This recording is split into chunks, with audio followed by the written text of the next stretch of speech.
Hello. छाजा के हमारे सही सलाह लेडी डॉक्टर्स के साथ वाले इवेंट में आपका वेलकम। आज हमारा दूसरा दिन है और जैसा कि आपको पता है, इस इवेंट में हम लाए हैं आपके लिए डॉक्टर्स जिन्हें आप पूछ सकते हो आपके हेल्थ और बॉडी से रिलेटेड बहुत सारे सवाल। आज हमारे साथ आई हैं डॉक्टर नम्रता संधू। हेलो डॉक्टर नम्रता। हेलो हेलो तो छाजा, ऑल द व्यूअर्स, सारी लड़कियां जो मुझे सुनने के लिए यहाँ आई हैं और सवाल पूछने के लिए। हम बहुत एक्साइटेड हैं आपसे मिलने के लिए भी और आपसे बहुत सारे क्वेश्चंस पूछने के लिए भी। तो आप आज हमारे साथ किस चीज के बारे में बात करने वाले हो डॉक्टर नम्रता?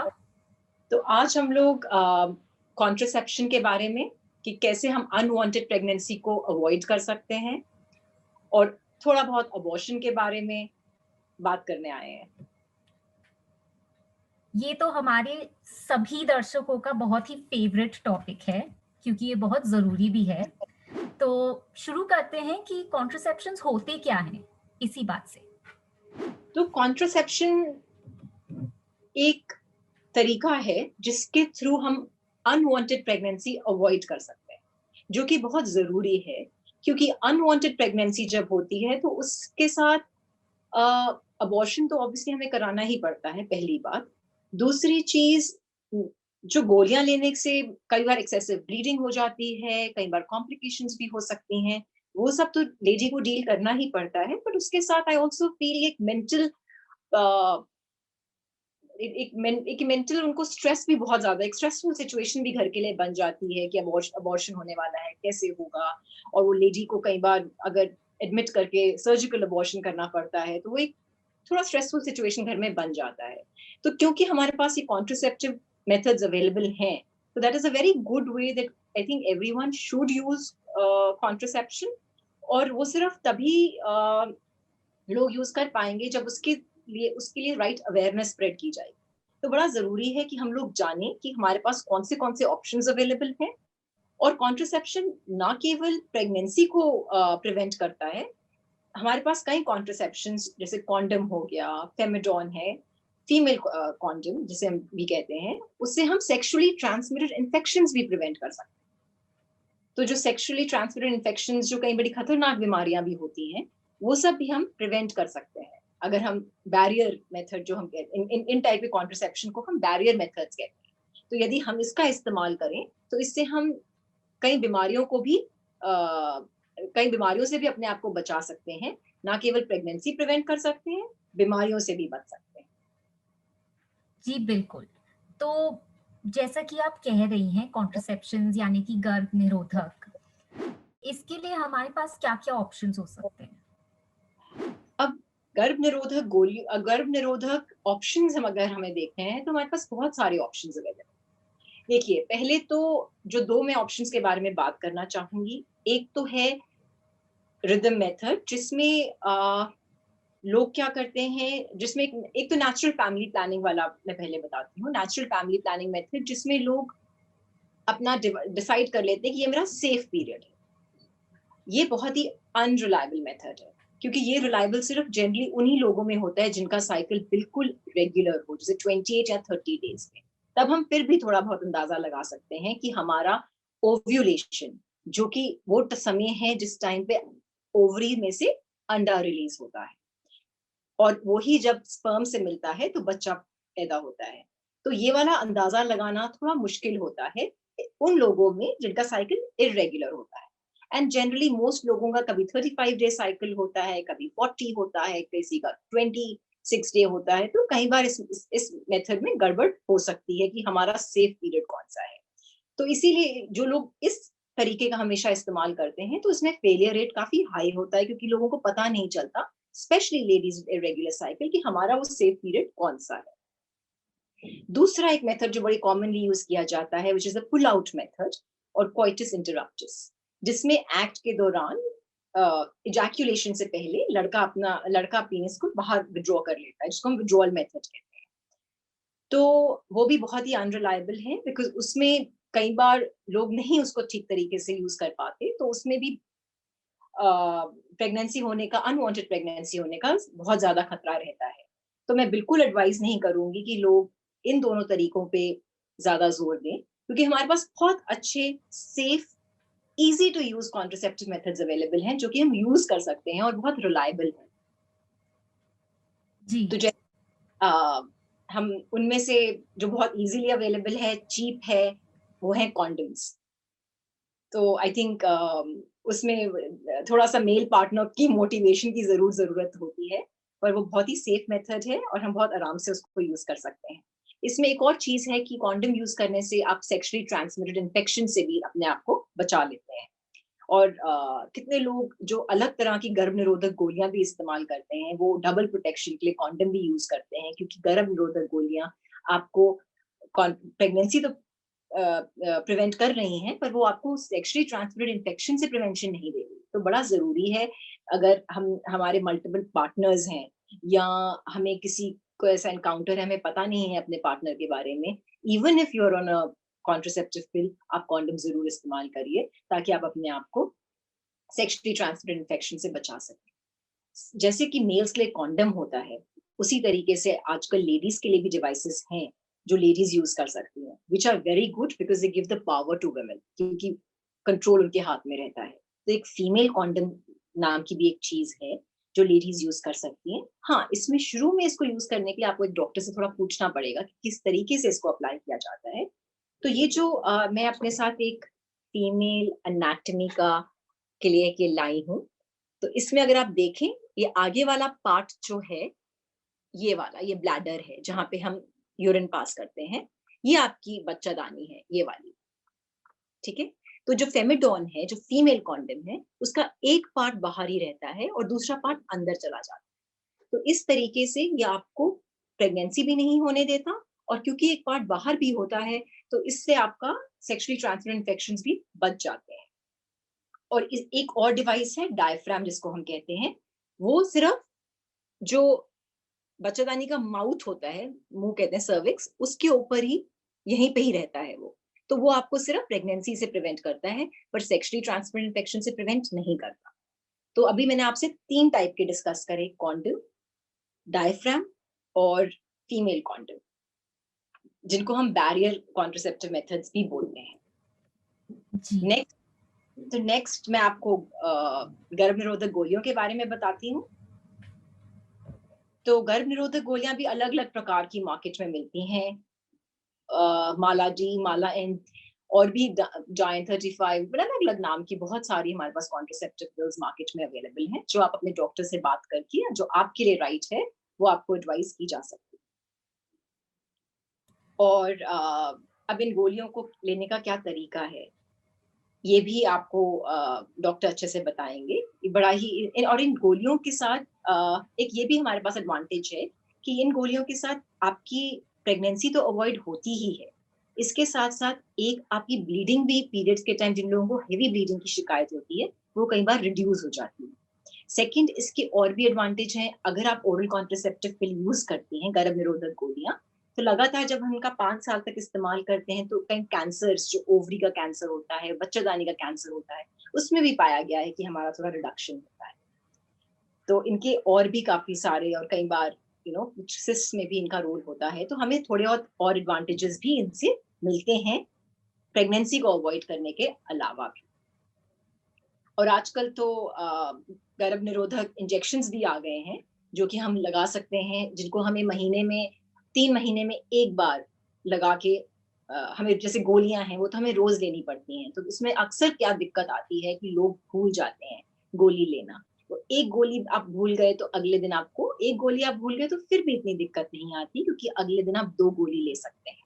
पर यदि आप 2 गोली भूल गए, तो आपको जब जैसे ही याद आए, तो आपको अपनी गोली खानी होती है, पर फिर आपको उसके साथ अगले 7 दिनों के लिए एक एडिशनल गर्भ निरोधक का इस्तेमाल करना पड़ता है, जैसे कि कॉन्डम, ताकि आप प्रेगनेंसी से बच सके। तो इन इन इंजेक्शन का ये फायदा होता है कि आपको इन इंजेक्शन में, क्योंकि ये हर 3 महीने में एक ही बार लगता है, तो ये बेटर है। इसमें पेशेंट्स को ज्यादा याद नहीं रखना पड़ता, क्योंकि 3 महीने में एक बार लग गया तो उनको आराम लगता है।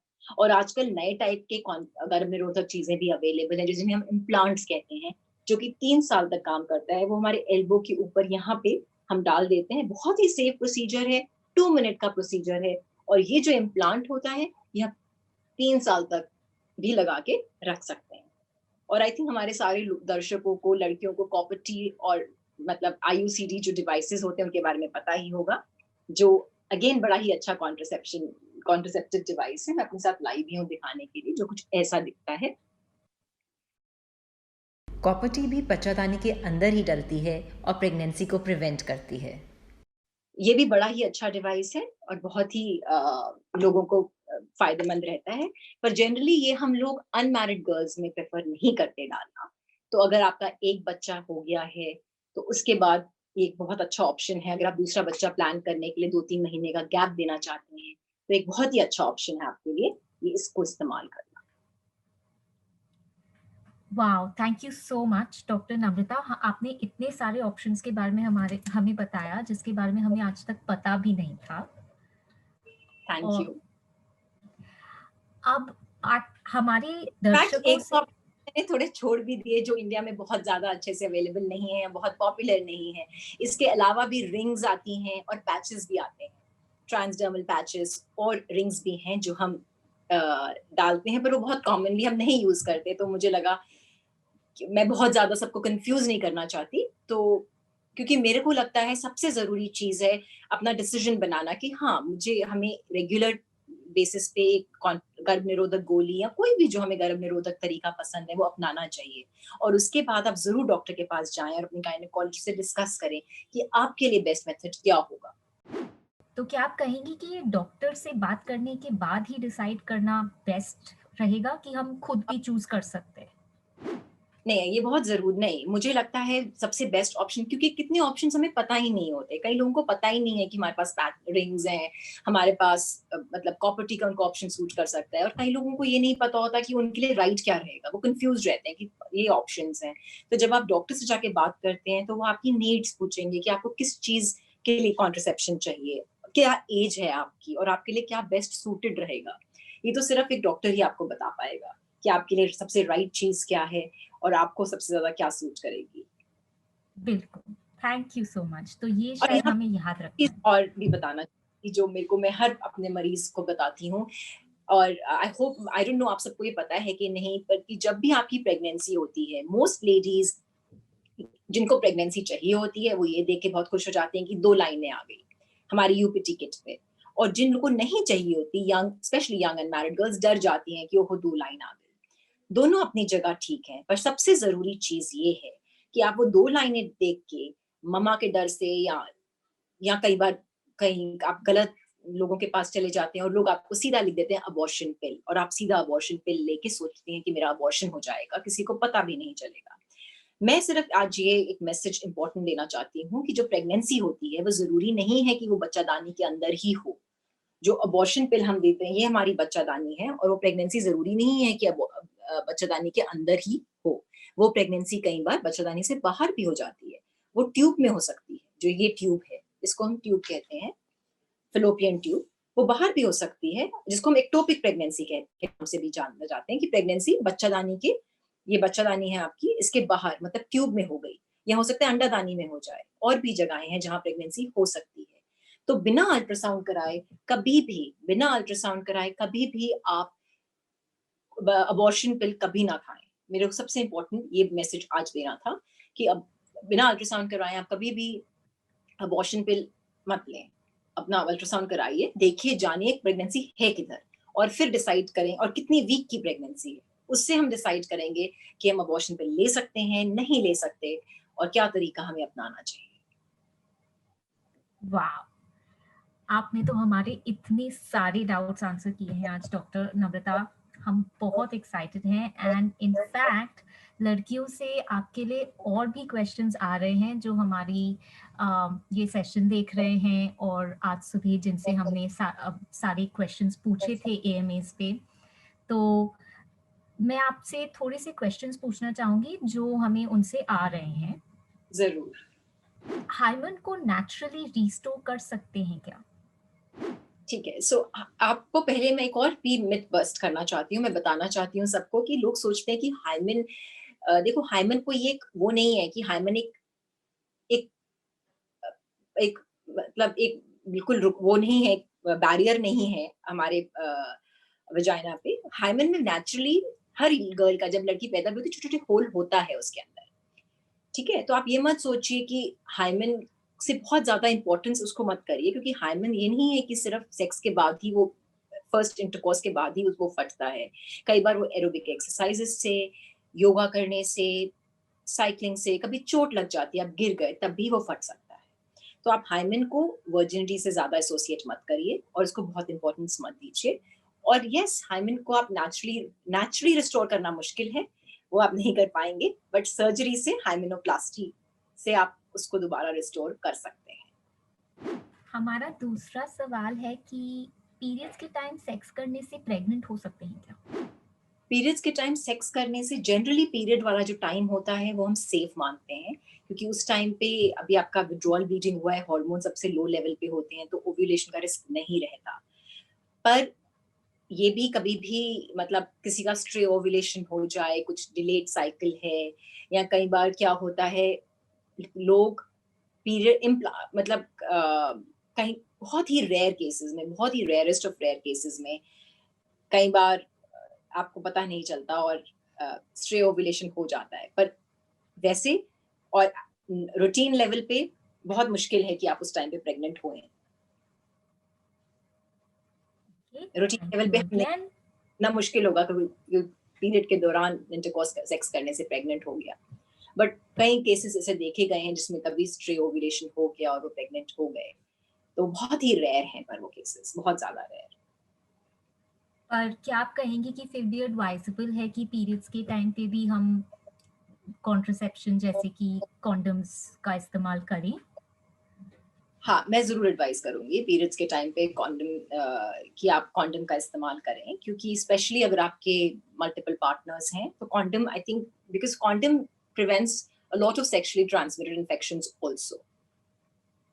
तो बहुत ज़रूरी है, पर अदरवाइज़ जो मेंस्ट्रुअल ब्लड है वो अब लोगों को लगता है इम्प्योर है, तो वो इम्प्योर नहीं है। अगर आप इस तरह से सोच रही हैं तो नहीं, आप वो मेंस्ट्रुअल ब्लड इम्प्योर नहीं होता।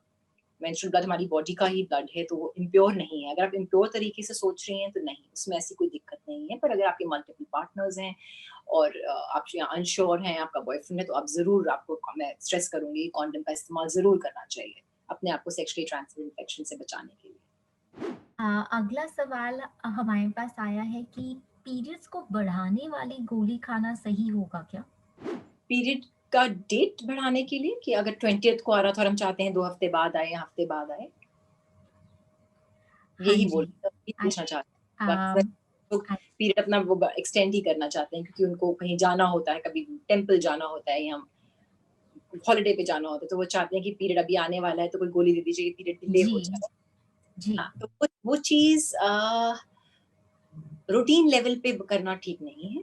अगर आप कभी एक आधी बार करना चाहें तो दवाइयाँ हैं जिससे हम दे सकते हैं और आपका पीरियड डिले हो जाएगा। बट अक्सर लोग इसको एक रूटीन बना लेते हैं और वो सोचते हैं कि अभी हमारा मन नहीं है, आज मुझे वहाँ जाना था, मुझे ऐसे करना है तो डिले कर दीजिए। इसको हैबिट मत बनाइए। कभी एक बार ज़रूरत पड़ गई तो आप कर सकते हैं, पर ये भी हैबिट नहीं बननी चाहिए कभी भी। अगला सवाल हमसे है कि कॉन्ट्रासेप्शन पिल्स लेने के बाद पीरियड्स का टाइम इंक्रीज और डिक्रीज होता है क्या और क्या ये नॉर्मल है? मेरे को सवाल समझ नहीं आया, क्या बोल रहे हैं आप? जी, मैं रिपीट करती हूँ। सवाल है कि कॉन्ट्रासेप्शन पिल्स लेने के बाद पीरियड्स का टाइम अगर इंक्रीज या डिक्रीज हो रहा है तो क्या ये नॉर्मल होता है? जनरली जो कॉन्ट्रासेप्शन पिल लेने के बाद पीरियड का टाइम इंक्रीज डिक्रीज नहीं, जनरली कॉन्ट्रासेप्टिव पिल जब हम देते हैं, मेरे पास मैं लेके भी आई हूँ, जैसे कि अलग अलग टाइप के पिल्स में अलग अलग, जैसे ये एक पिल है तो इसमें तो डे भी लिखा हुआ है कि संडे संडे मंडे ट्यूसडे, इसमें डे लिखा हुआ है, तो आप जिस दिन से शुरू करेंगी तो आप डे, आप पता नहीं आप दर्शक देख पा रहे हैं कि नहीं, हाँ जी, हम बिल्कुल देख पा रहे हैं। तो इसमें डे लिखा हुआ है, तो जिस डे से आप शुरू करेंगे आप उस दिन से फ्राइडे से शुरू करके सैटरडे संडे आप शुरू कर सकते हैं। 21 डेज की पिल होती है, तो अब जिस डे से, यहाँ अगर आप ये यूज करें मालाएं, तो इसमें स्टार्ट एंड एंड लिखा होता है, ये एंड है, सॉरी यहाँ पे ये एंड लिखा है, यहाँ स्टार्ट, तो यहाँ से आप शुरू करके ये 21 दिन की गोलियां खाएंगे, ठीक है। और इसके यहाँ पे जो ये लाल रंग की गोलियां हैं, ये सिर्फ काले रंग की, ये आयरन के लिए होती हैं, तो इसको आप ले भी सकती हैं। कई लोग नहीं लेना चाहते, वो उनकी मर्ज़ी है। तो आपको जो ये सफ़ेद 21 गोलियाँ हैं, इनको यही खानी होती हैं। और उसके बाद 7 दिन आप ये वाली लाल काली रंग की गोलियाँ खाएँगे और तो ये 28 दिन बन गए। तो 29th डे पे आप नया पैकेट अपना ओसिपल का शुरू कर देते हैं। तो इससे आपका साइकिल इनफैक्ट काफ़ी रेगुलराइज़ हो जाता है, बिकॉज़ अगर आपका सपोज़िंग पीरियड आया और अभी वो खत्म नहीं हुआ, तब भी आप वेट नहीं करेंगे कि मेरा पीरियड खत्म हो फिर मैं नेक्स्ट पैकेट खोलूँ।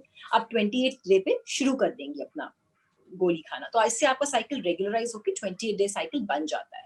तो जनरली ओरल कॉन्ट्रासेप्टिव पिल से हमारे साइकिल रेगुलराइज़ हो जाते हैं और हमारा पीरियड्स टाइमली आने लग पड़ते हैं।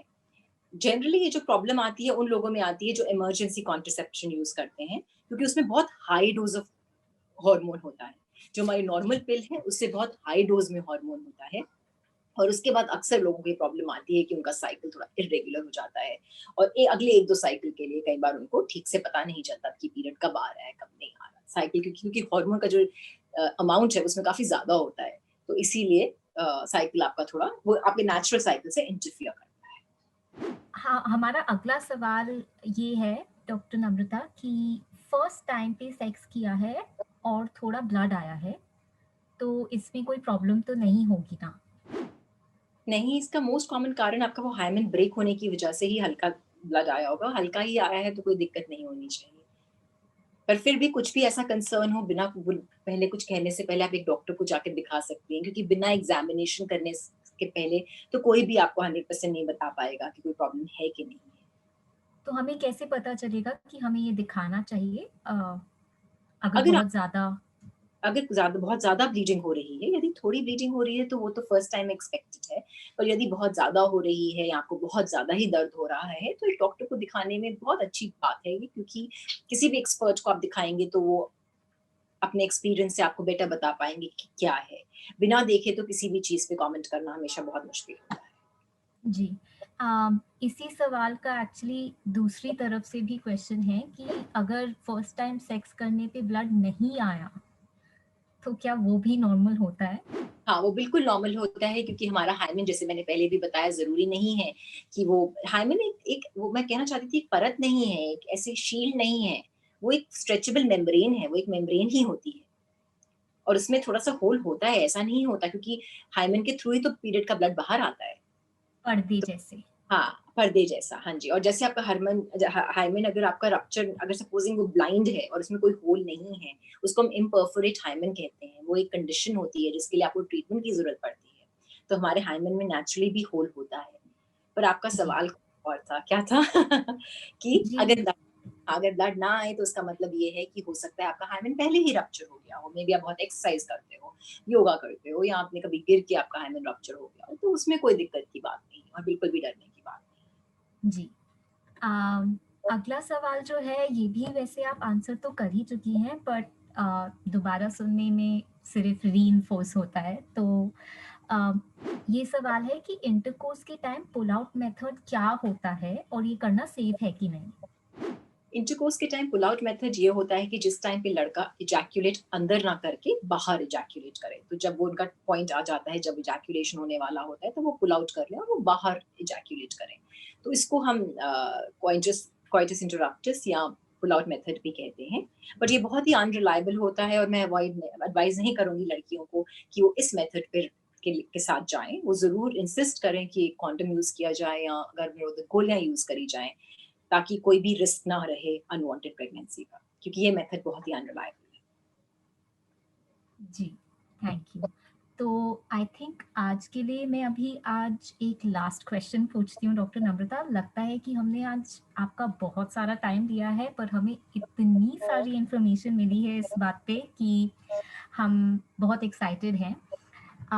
तो लास्ट क्वेश्चन है कि अगर ओव्यूलेशन के टाइम पर स्पर्म वजाइना पे गिर जाए, तब भी प्रेग्नेंट होने के चांस होते हैं क्या?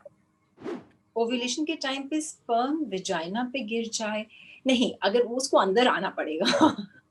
सिर्फ वेजाइना बाहर बाहर से नहीं होगा, मतलब स्पर्म इजैक्युलेशन हमेशा अंदर करते हैं ना, उसी को इंटरकोर्स कहते हैं। बाहर पे नहीं होगा। अ, ओके। अंदर इजैक्युलेट अंदर करना पड़ेगा, तब प्रेगनेंसी का रिस्क होता है। जी। ऑलराइट। बस तो वैसे तो हमारे पास सवाल बहुत सारे हैं, पर जो हमारे दर्शक हैं मैं उनसे कहना चाहूंगी कि डॉक्टर नम्रता के साथ अभी तक हमारा सिर्फ इतना टाइम था, पर जैसे कि आपको पता है सही सलाह लेडी डॉक्टर्स के साथ वाले इवेंट में हम कंसल्टेशंस भी कर रहे हैं, और आप कंसल्टेशंस के लिए रजिस्टर कर सकते हो हमारे फेसबुक और इंस्टाग्राम पेजेस पे। तो अगर आपको डॉक्टर से और क्वेश्चंस पूछने हैं और कंसल्टेशन करनी है तो प्लीज़ जल्दी से जाके रजिस्टर करिए। अभी के लिए आपको एक बहुत बड़ा थैंक यू डॉक्टर नम्रता, क्योंकि आपने इतने प्यार से इतनी इतनी स्कैरी टॉपिक को हमें समझाया है, और ये जैसे कि मैंने कहा हमारे दर्शकों का बहुत फेवरेट टॉपिक भी है, क्योंकि इस पे जानकारी बहुत कम होती है। तो आपको बाय बोलने से पहले मैं आपसे बस ये पूछना चाहूंगी कि आपको कोई मैसेज देना है हमारे दर्शकों को कॉन्ट्रासेप्टिव्स और अबॉर्शन पिल्स के बारे में। मैं तो अपने दर्शकों को और अपने पेशेंट्स को और सब लोगों को यही बताना चाहूंगी कि अनवांटेड प्रेगनेंसी को अवॉइड करने के का एक ही बेस्ट तरीका है कि आप रेगुलर गर्भ निरोधक का कोई भी तरीका अपनाएं जो आपको बेस्ट लगता हो, या अपने डॉक्टर से जाके मिलें ताकि वो आपके लिए एक राइट गर्भ निरोधक तरीका चूज करके आपको बता पाए, ताकि आप अनवांटेड प्रेगनेंसी को अवॉइड कर पाए और साथ ही साथ बहुत सारे इन्फेक्शन से भी अपने आप को बचा सकें। तो एक राइट गर्भ निरोधक तरीके से आप ना केवल अनवांटेड प्रेगनेंसी अवॉइड कर सकते हैं, इसके साथ आप बहुत सेक्सुअली ट्रांसमिटेड इन्फेक्शन से भी बचाव पा सकते हैं। तो ये बहुत ज़रूरी है कि हम इस बात को समझें। और दूसरा मैसेज मेरा था कि प्रेगनेंसी हमेशा यूट्रस में नहीं होती, वो यूट्रस के बाहर भी हो सकती है, जिसको हम एक्टोपिक प्रेगनेंसी कहते हैं। तो अगर कभी अनवांटेड प्रेगनेंसी हो जाती है, तो आप प्लीज़, प्लीज़ एक अल्ट्रासाउंड कराएँ और ओवर द काउंटर अबॉर्शन पिल खुद से ना लें, बिना डॉक्टर की सलाह के। देखिए कि वो प्रेगनेंसी कहाँ है, कितने वीक्स की प्रेगनेंसी है, और उसी के बाद अबॉर्शन पिल जैसा आपका डॉक्टर एडवाइस करता है, तब लें। तो मेरा यही अब मकसद है आज यहाँ आने का, ताकि मैं अवेयरनेस स्प्रेड कर सकूँ और लोगों को कुछ उनका भला हो सके। जी, आई थिंक हम सबको काफी भला होगा। And thank you so much doctor Namrata. Bye bye. जल्दी से माय हमारे साथ रजिस्टर करिए दर्शकों। Thank you.